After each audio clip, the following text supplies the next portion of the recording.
Did you know that Lucifer is not the only ruler of hell? There are 7 princes, each associated with a deadly sin, and some of them are even more terrifying than Lucifer himself. This is Beelzebub, the demon of gluttony. Known as the Lord of the Flies, Beelzebub is not just a prince of hell, he is the master of unrestrained gluttony. His power? To transform a simple craving into a bottomless pit of obsession. In demonology, he is the one who devours and corrupts, feeding not only on food, but also on souls. He doesn't limit himself to hunger for food. He hides in every desire you can't control, in the endless pursuit of pleasures, in the insatiable consumption that is never enough. Every bite, every addiction, is an offering to his infernal appetite.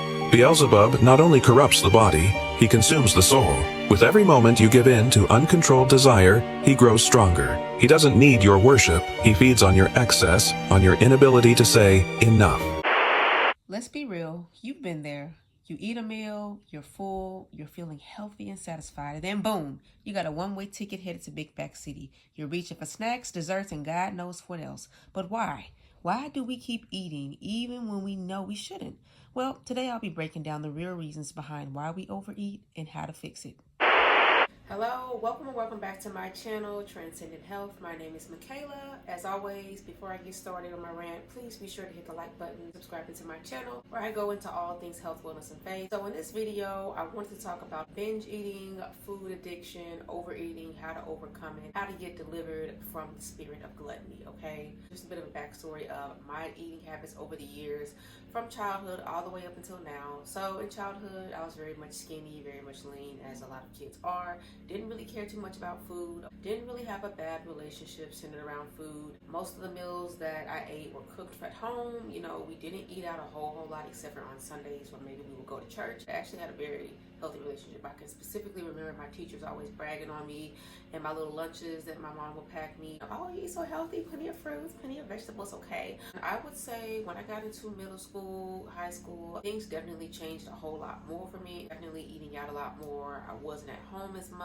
My mom still cooked meals when she could, but of course she was working longer hours. And it's weird because I really don't remember cooking for myself all that much, and I don't remember eating a whole bunch of like boxed processed foods per se. I think I started to develop the habit of eating out. I always hit the buffets, either Golden Corral or Ryan's. Shout out to Ryan's. I need to bring that restaurant back. They had the best food. But for me and for a lot of people, you develop this habit of overeating. Ultimately, when you are trying to break the cycle of overeating and food addiction, you really want to hone in and focus on these 4 things. One of those being your hormones, your habits, the psychological reasons why you tend to overeat, and your bloodline. Now, like I mentioned, I got into a very bad habit of eating out of the time, fast food, restaurants, buffets, you name it.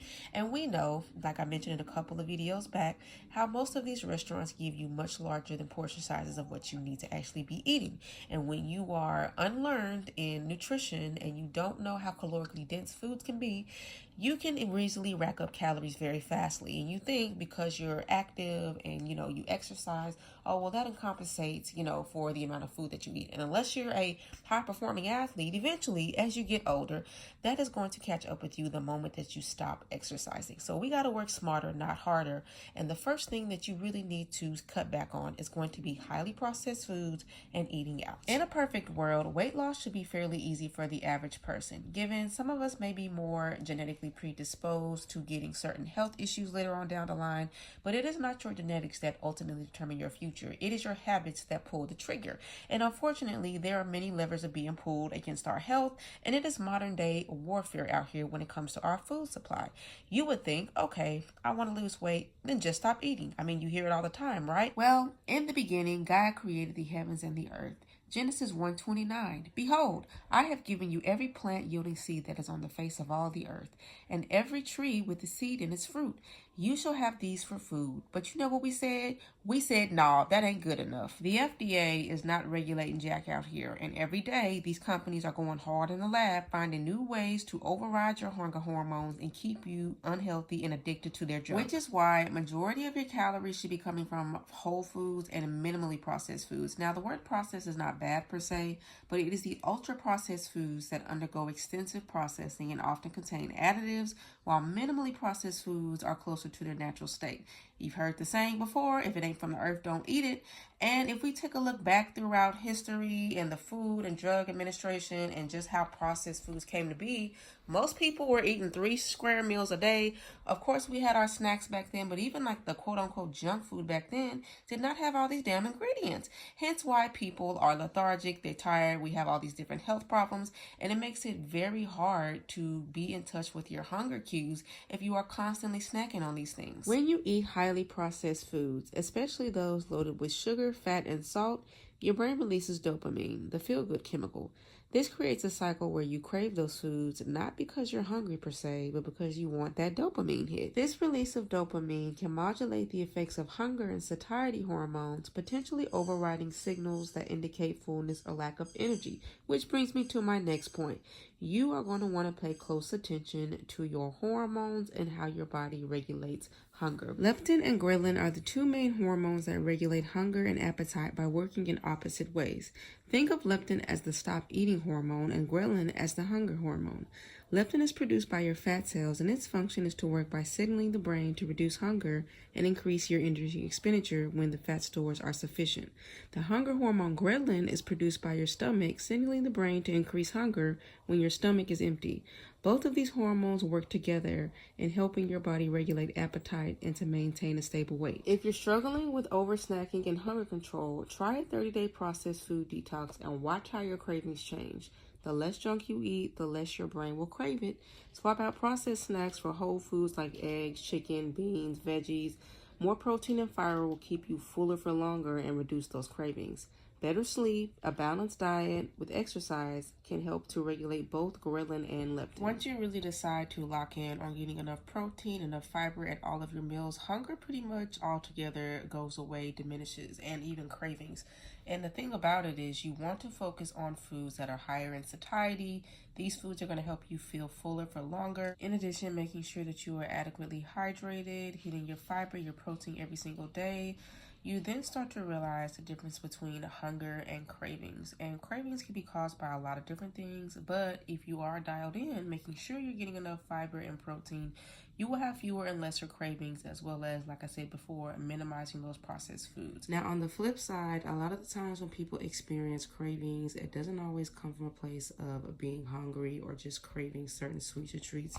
A lot of it has to do psychologically, emotionally related, especially people who deal with binge eating. And binge eating is a disorder where you literally just zone out and you binge large quantities of foods, not being really present in the moment of what you're eating. And then you go through this vicious phase of binging, then feeling guilty about it, then restricting your calories, and so on and so forth. This is the biggest difference between overeating and binging. So overeating can look like you pull out your sweets, you have a few cookies after dinner, even though you know you're not hungry.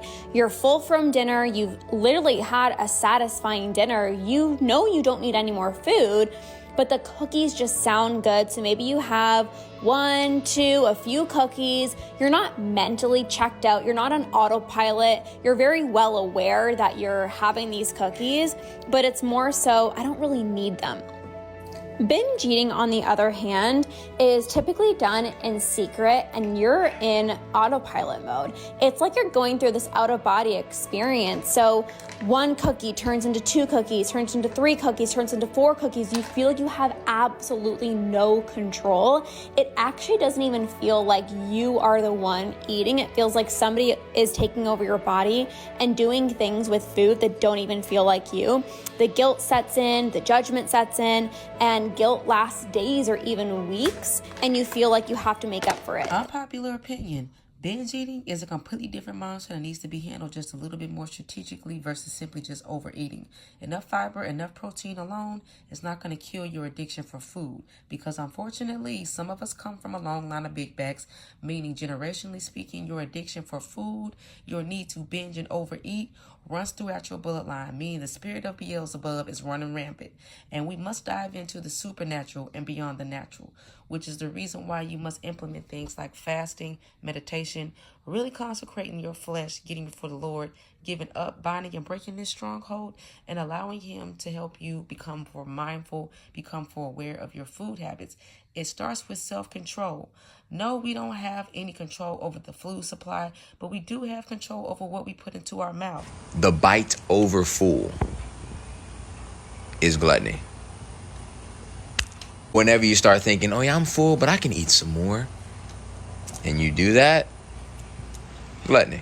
Weight loss journey is 110% spiritual. Until you realize that you struggle with the spirit of gluttony, you are going to be fat for the rest of your life. And the devil knows that. Think a family history of high blood pressure, diabetes is just a normal physical thing. Nah, baby, that's a generational curse that you are called to break. He knows that if he keeps you from getting up and going to the gym and not building the discipline required for you to lose the weight and be fit and have the energy you need, you're not going to be disciplined in who God's called you to be. You're not going to be disciplined in the purpose He's called you for. You're not going to have the energy to do what He's called you to do. And so it is your responsibility to ensure that you, as a soldier of the kingdom of Christ, have everything that you need to succeed. It is in the word of God. See every obstacle as an opportunity to show the devil that you are going to show up. Also, a good way to implement mindfulness is to create yourself a food mood journal.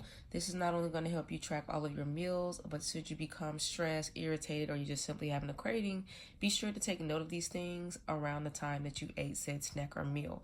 What this is going to do is put in perspective for you how much you're eating. And I know calorie tracking may or may not be popular depending on who you talk to, but if you write it out, because we really need to get back to writing things down, I don't know, it just hits differently, and it'll give you a good timeline of your choices over time. And so if you feel like writing it out versus just sitting there and tracking it will help you to be more mindful and help you to emotionally regulate yourself, then I would suggest that you implement that as well as the other things that I told you beginning of the video. The more you dive into this topic of all things health related, nutrition, the more research that comes out when it comes to the reason why so many people struggle with being overweight, obesity. It is kind of sad how we have slowly progressed to where we now have to resort to giving people drugs just so they can have a sense of normalcy when they eat, just so they're not having to deal with food noise or spiral into this, habit of constantly overeating, putting on weight, constantly overeating and putting on weight. I mean, we have those shows, My 600-Pound Life on TLC. And given that it's, reality TV, the reality is those are real people. And it's sad to see the stronghold of food addiction on so many people now, to the point where people have literally just given up and said, you know what, I'm just meant to be fat, and that's what it is. Well, I do know that's not the will of the Most High, and that's definitely not the will for your life. And so if this video at all has helped you, has edified, please let me know down below in the comment section whether or not you're going to start implementing some of the tips or whether you already have been. And I will see you guys in the next video. Bye-bye. The bite over full